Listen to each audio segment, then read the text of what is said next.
बिस्मिल्लाहिर्रहमानिर्रहीम। Lecture number 10 में मैं आप सबको खुशामदीद कहता हूँ। आज का जो हमारा लेक्चर है वो है मॉनिटर का पार्ट 2 है ये, कंपेयरिंग मॉनिटर्स। आज हम देखते हैं कि हम किसी भी मॉनिटर को किस तरीके से कंपेयर कर सकते हैं या मॉनिटर्स के अंदर कौन कौन सी चीज़ें होती हैं, आज हम ये देखेंगे। व्हेन कंपेयरिंग मॉनिटर्स, जब आप किसी भी मॉनिटर को कंपेयर करते हो तो कंसिडर 4 फीचर्स। इसके हमेशा 4 फीचर्स होते हैं। सबसे पहला होता है साइज़, रेजोल्यूशन, रिफ्रेश रेट और उसके बाद है डॉट पैच। ठीक है, सो हम इनको देख लेते हैं। सबसे पहले है साइज़। अब किसी भी मॉनिटर की साइज़ को हम देखें तो यहाँ पर आता है monitor size is the diagonal measurement of the its face and inches. अब देखिए, किसी भी साइज़ को आप मालूम करते हैं। अगर आप कोई मॉनिटर ख़रीदना चाहते हैं, कोई एलसीडी या कोई एलईडी ख़रीदना चाहते हैं, तो उसकी साइज़ से आपको पता चलेगा कि कौन सी साइज़ होती है और कितनी इंचेस की साइज़ होनी चाहिए। ठीक है, फॉर ईयर्स तकरीबन जो है ना 15 मॉनिटर्स और 13 व्यूइंग एरियाज़ वर स्टैंडर्ड। आपको 15 इंचेस और 13 इंचेस यानी कि 13 और 15 के बीच में जो भी स्टैंडर्ड जो है मॉनिटर की साइज़ होगी वही मिलेगी। और उसके बाद भी हैं, मगर आपको 13 और 15 के बीच में ही एक स्टैंडर्ड जो है ना साइज़ मिल सकती है। अब देखें, कुछ साल पहले तो यही था, अब के साल में अब क्या है, अब 15 और 17 के बीच में जो है ना अभी मिल रहा है। अगर कुछ साल पहले देखें तो ये 15 और 13 के बीच में मिलता था। ठीक है, अब जो आज के दौर में देखें या अभी आने वाले दौर में तो बहुत ज़्यादा, यानी कि अभी भी थोड़ा एडवांस हो चुका है, मगर अभी तो आपको 17 और 15 की इंच वाली जो है ना एलसीडियाँ मिलती हैं। तकरीबन जो भी है तकरीबन उतनी मिलती हैं। अब वैसे तो बहुत ज़्यादा बढ़ चुकी हैं। इस वक्त 23 यानी कि 23 इंच की भी है, और उसके बाद यानी कि बड़ी बड़ी इंचज़ की भी आ गई हैं। तो यहाँ पर जो है इतनी आज के दौर में इतना ही, यानी कि हमें मैन्युअली साइज़ यही मिलती है। कुछ साल पहले यानी कि आज से 3 या 4 या 5 साल पहले हमें 15 और 13 के बीच में मिलता था। अब जो है 15 और 15 अभी भी चलता है, अभी भी ज़्यादा यानी कि वो यूज़ेबल है। ठीक है, अब देखें, large monitors are available but can be expensive. अब देखें ना, बहुत सारे बड़े बड़े जो मॉनिटर्स हैं वो भी अवेलेबल हैं। बहुत बड़ी एलसीडियाँ जैसे घर में हम लगाते हैं, 23 इंच की हो गई, 27 इंच की एलसीडी हो गई, वो थोड़ी महंगी होती है। आप में उसको एज अ कंप्यूटर के तौर पर नहीं, घर में जो है ना लगाने के तौर पर इस्तेमाल कर सकते हैं। अब देखें, यहाँ पर आपके सामने एक एलसीडी है जो 15 इंच मॉनिटर है, 15 इंच का साइज़ है इसमें। ठीक है, ये पुराने ज़माने की या आज जो मैं आपको बता रहा हूँ यही, यानी कि IBM वालों की या किसी भी कंपनी का एक मॉनिटर बना हुआ है। क्योंकि मॉनिटर के बारे में पढ़ रहे हैं तो थोड़ा सा यहाँ पर इस तरीके से आपके सामने आ रहा है। ये 15 इंच मॉनिटर है। ठीक है, अब देखते हैं रेजोल्यूशन क्या होता है इनका। सबसे पहले resolution is the number of pixels of the screen expressed as a matrix such as 60 + 80। अब देखें, मैं आपको सिंपली बता दूं, रेजोल्यूशन जब आप राइट क्लिक करते हो किसी भी कंप्यूटर के अंदर, तो वहाँ पर जब उसकी प्रॉपर्टी आती है ना आपके मॉनिटर की, जे कहीं मॉनिटर की रेजोल्यूशन मीन्स मॉनिटर जो आपको नज़र आ रहा है कितना नज़र आना चाहिए। ठीक है, मॉनिटर कितना, यानी कि साइज़ इसकी कितनी होनी चाहिए, वही होती है। 600 to 800 जो होती है वो मैन्युअली होती है। ठीक है, A7 जो 17 इंच की मॉनिटर होता है ऑफर द रेजोल्यूशन ऑफ 640 और उसके बाद 480 होता है। सही है, अब उनकी मॉनिटर का जो रेजोल्यूशन है वो यहाँ से स्टार्ट होता है अप टू यानी कि 1280 और 124 तक ही, यानी कि वो इसकी रेजोल्यूशन चलती है।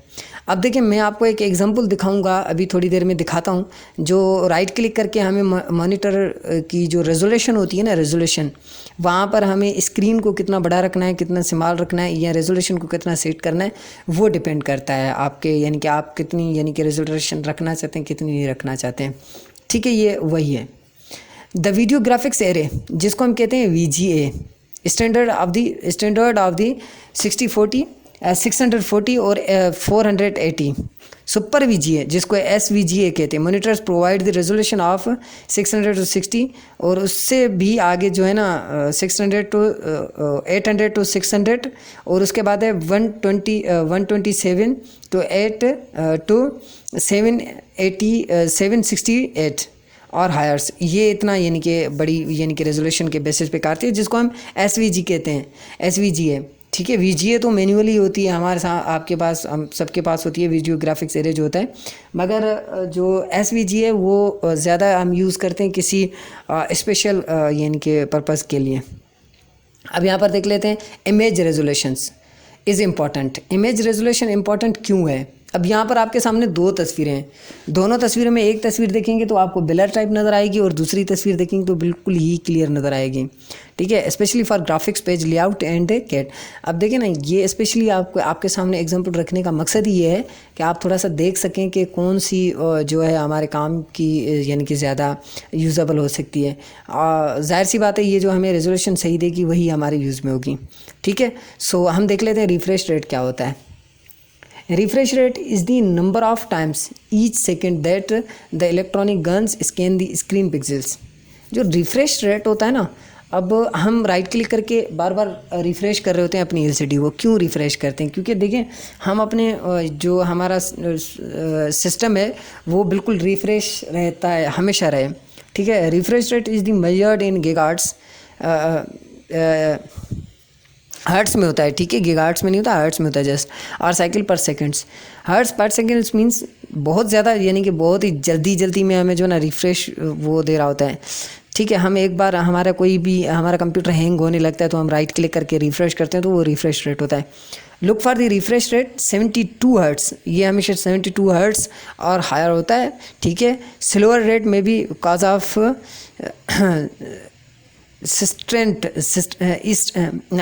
Eyes strength. ठीक है, सॉरी ये लफ्ज़ थोड़ा सा जो है ना, मेक आई स्ट्रेंथ, ये मुझे जहाँ तक लग रहा है ये यानी कि मे भी हो सकता है कि जो रिफ़्रेश रेट होता है इसके अंदर ये लाइन जो है वो मैंने इसलिए रखी है ताकि थोड़ा सा रिफ़्रेश रेट में अगर हम कोई भी इतना ज़्यादा यानी कि ज़्यादा अंदर गहराई में चले जाते हैं तो ये आँखों का थोड़ा प्रॉब्लम में भी हो सकता है। यहाँ पर ये चीज़ यानी कि बता रहे हैं। ठीक है, आई होप कि ये चीज़ आप लोगों को क्लियर हो गई होगी। यहाँ पर देखें, ये आपके सामने एक लाइन है, ये जो गन जा रही हैं या ये जो लाइनें आ रही हैं, ये सारी की सारी आपके सामने एक एग्जांपल है। एग्जांपल के तौर पर रखा है scanning quick refresh less flickers. यहाँ पे ये जो लाइनें नज़र आ रही हैं ये एक एग्जांपल है रिफ्रेश रेट का। ठीक है, आप जब भी ये जितना भी स्पीड में चलेंगी उतना ही ज़्यादा आपके यानी कि जो रिफ़्रेश रेट्स होते हैं वो ज़्यादा बढ़ रहे होते हैं। रिफ़्रेश रेट्स मीन्स आप अपने सिस्टम को कितना रिफ़्रेश रख रहे हैं। ठीक है, सो यहाँ पर आ जाते हैं डॉट पिच। डॉट पिच में देख लेते हैं क्या होता है। Dot pitch is the distance between the, अच्छा, डॉट पिच जो है वो डिस्टेंस होता है between the phosphor dots the make up a single pixel. अब मैं आपको बताता हूँ थोड़ा सा आगे। In colours monitors 3 dots red, green and blue comprise each pixels. Look for dot pitch no greater than 80 millimetres. ठीक है, यहाँ पर हम थोड़ा सा समझ लेते हैं। यहाँ पर आपके सामने मैं ये वाली तस्वीर रख लेता हूँ, इस वाली तस्वीर को हम दोबारा से देख लेते हैं एक बार। ठीक है, अगर हम इसकी बात करें यहाँ से तो ये आपके सामने जो एक लाइनें बन रही हैं, ठीक है, ये लाइनें बेसिकली एक पैटर्न है। ठीक है, जो फॉस्फेसर होता है ना उसकी एक यानी कि एक तस्वीर है। अब इसके बीच में जितना भी स्पेस आ रहा है, जितना भी ये इनको डॉट पिच कहा जाता है। एक लाइन आपको थिक नज़र आ रही होगी, एक स्मॉल नज़र आ रही होगी, ये जितने भी डॉट्स चल रहे हैं ना इनको डॉट पिच कहा जाता है।